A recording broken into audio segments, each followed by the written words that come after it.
right, hello Remington. We are going to do half of this section today, the trapezoid part, and then tomorrow we'll do kites, which is the second half of this. But here's the homework that I want you to do for today. I'll add to this tomorrow. So there you go. Good? You guys need this paper, and we're going to fill in the trapezoid portion, which is the bottom little piece. Okay? All right, you guys all have this guy out? Yeah. Ready to go? There are actually two different kind of trapezoids that we're going to talk about today.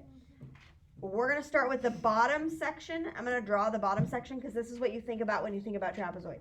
Okay? What are you doing?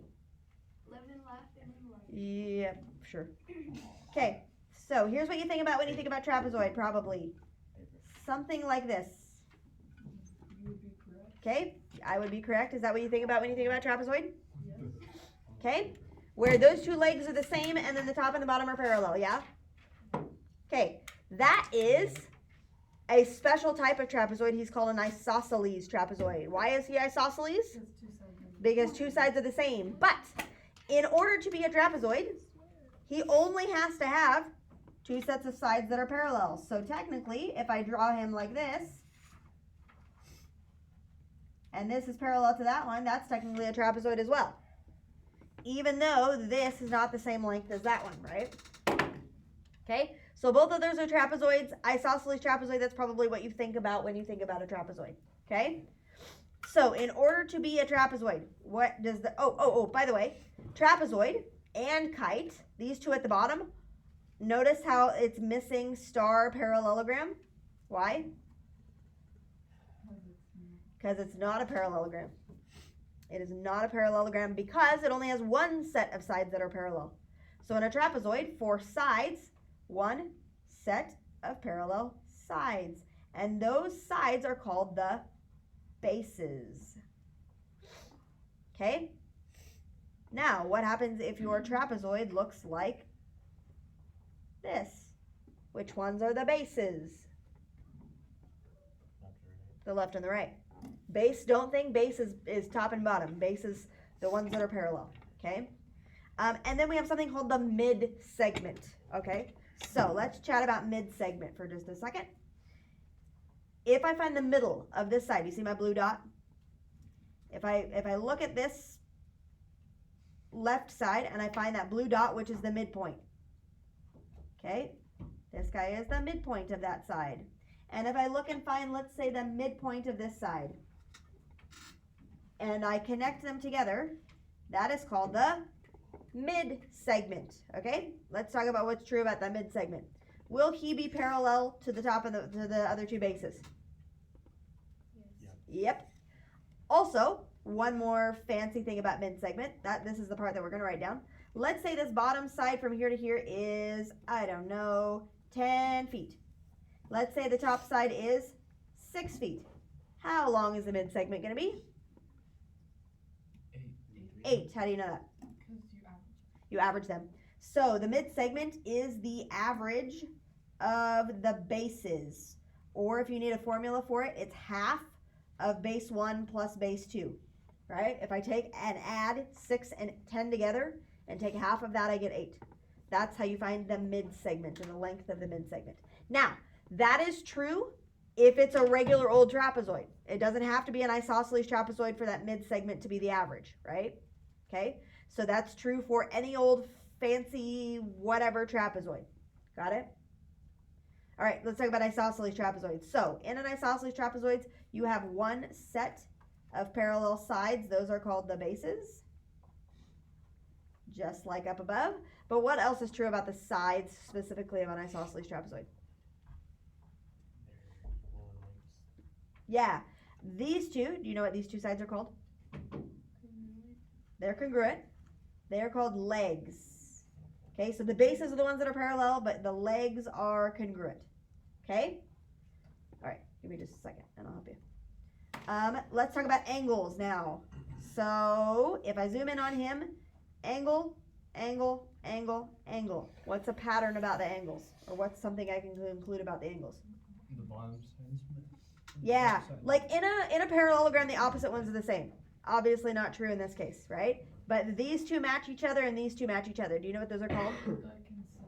They're kind of consecutive, but they call them base angles. So like this base, the two that are touching that base are the same. The two that are touching this base are the same. So base angles are congruent. Okay?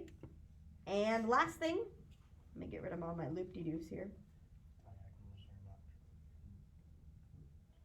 Diagonals. If I go across them from here to here, and I go across them from here to here. What's true about the diagonals? Are they going to be the same length?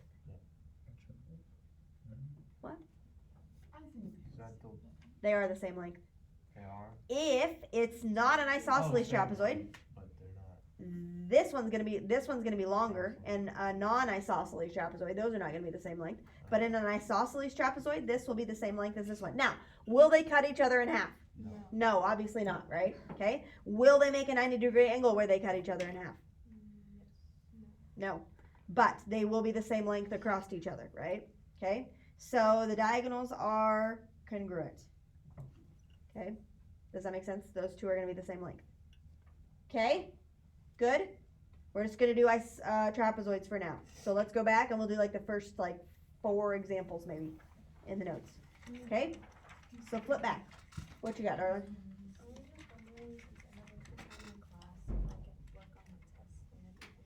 Oh, yeah, right now? Oh, I thought you were asking me a question. I'm sorry.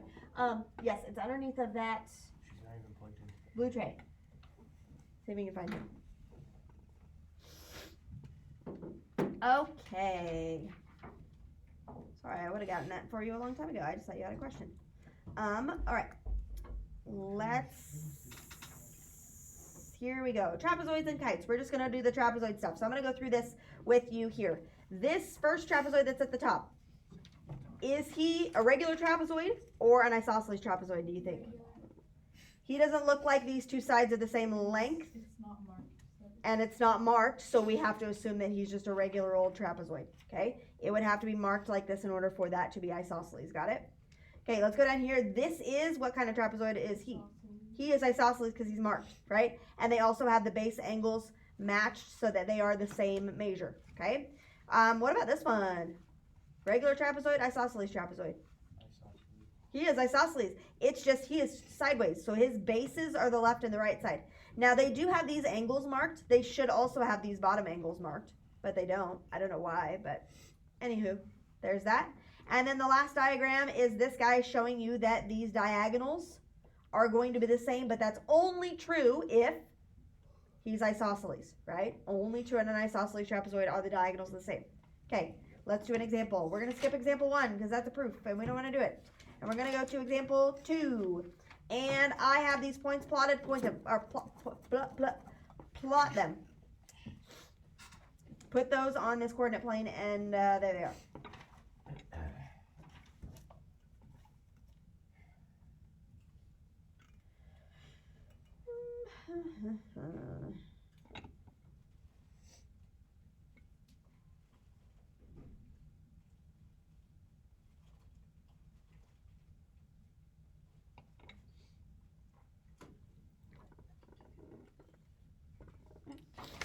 Oh, Claire, I have your paper. Let me get this back to you before I forget.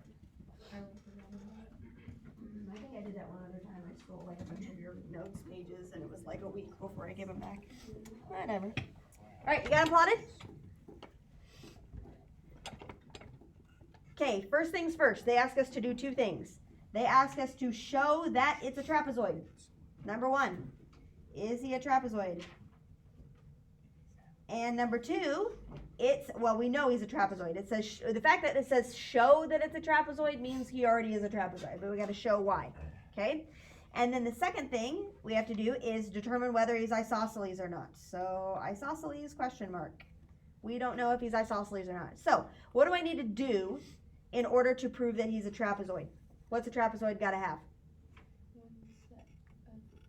One set of parallel sides. So how do I prove that like this side would be parallel to this one? The little arrow thing. Yeah, how do I know that if they're parallel or not? Slope. Yeah, I'm going to look at the slope of those 2 guys, okay? So let's look at rise over run. So rise over run of this guy. Or you can do y2 minus y1, x2 minus x1, right? So, and he is going by twos, but it doesn't matter. He's going up 1, 2, 3, 4, 5, 6. He's going up 6 and over 1, 2, 3, 4. Up 6 over 4, yeah? So 6 over 4 is the slope of that guy. Up 6 over 4. Okay, let's talk about this one. He is going up 1, 2, 3, 4, 5, 6, 7, 8, 9. Up 9 and over 1, 2, 3, 4, 5, 6. Up 9 and over 6. That's what this guy is. You're out. Ah, I don't know why he times out on me. Okay, so slope is 6 over 4, slope is 9 over 6. Yeah? If I take 6 over 4 and reduce it, that would be 3 over 2. If I take 9 over 6 and reduce it, that would be 3 over 2. So, parallel, done. The bases are parallel. Now, how do I decide if he's isosceles or not? You're gonna have to do the distance for The distance, yeah? So, not slope. We just got to doing slope. We got to do distance of this guy. We got to do distance of this guy, yeah? Now, this one, Just work 6. smarter, not harder.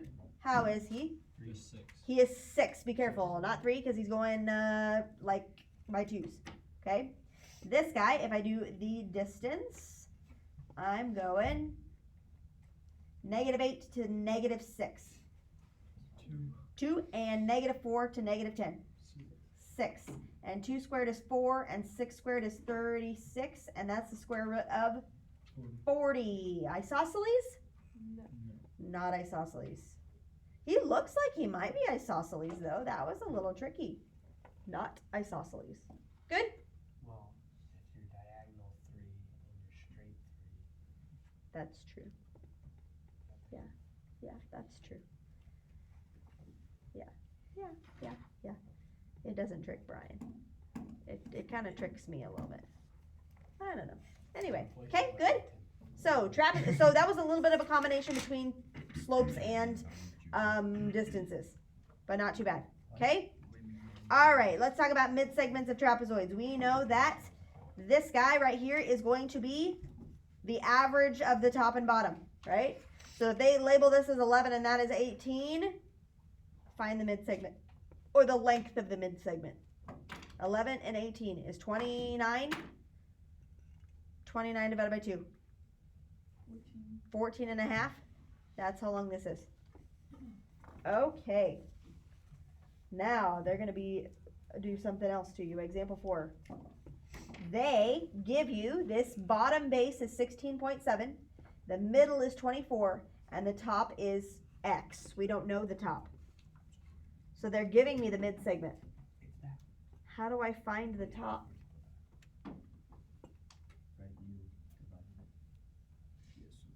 Like if I take, You could. so you, okay, what? Go. You could subtract 24 You from should have 16.7 Yeah. and then add that Oh, to look 24. at that. You're so smart. So I'm sitting here like racking my brain like, okay, I have to take X plus 16.7 and divide by 2 and that gives me 24, right? And then like undo the whole thing. And Ethan's like, don't do that. How far is it from 24 to 16.7 if you subtract those? Like 7.3, right? Now what's 7.3 on the other side of 24? Like if you add 7.3 to 24. 31.3. 31.3. Was that easier than doing this whole Yes. dang thing? No. Yeah, do you see how that works? He'll be exactly in the middle, so if it's 7.3 one way, it's going to be 7.3 the other way. Just figure out if you add or subtract, right? That wasn't too bad. That was too easy. Okay? What is the value of X? 31.3. Cool. And they did it the way that, like, they did it the formula way. Don't do it the formula way if it makes sense to you the other way. Okay? Like, yeah, just don't be stupid. All right. In this trapezoid, it says AB and BC are parallel. AD and BC are parallel. So this guy is a base and this guy is a base. So I'm going to put little things there to show you that those are parallel. Okay? They want us to find the end points of the mid segment. Okay? So the mid segment's the one that's like in the middle right here, right? They want us to find this point and they want us to find this point. How do I find like this point right here? Find the average. But I don't know necessarily how long this is. Like, they're not asking me the length of it. They're asking me, like, where does this dot located? Like, where is this dot located? That dot? Yeah. Looks like it's located 9. at 10.5. 9. How do you know it's at 9? Average of 0 to 18. It's the midpoint, right? If this guy's at 0 and this guy's at 18 and he's horizontal, this guy will be at 9, comma, what? 8. 9, comma 8. Okay? Now, how do I find the middle of here? How do I find this one? Because I can't just count. How do I do that? The midpoint. How do you find the midpoint? Divide. Finding the midpoint is like finding the Average. average. I average what? 1 and 20. So 1 plus 20 divided by 2. And then I average 4 and 0 divided by 2. 21 divided by 2 is 10.5. Is that true? Okay. 4 plus 0 divided by 2 is 2. So he is at 10.5 comma 2 right there. Okay. That's the end points. It's just you're finding the midpoint. That's what the end points of my mid segment is. Then I could go, and if they wanted me to find the length of the mid segment, I could do the distance formula between those two, right? Make sense? Like between those two ugly things. That would be awful, but we could do it, right? Whatever. Good. Find the end points of the mid segment. Questions about that? That is all that we're going to get through today. Okay? We'll do kites tomorrow. Okay? 2 through 4, 6 through 11. Not evens. We got no time. No time. You got like 8 minutes time. All right. Goodbye, Remington.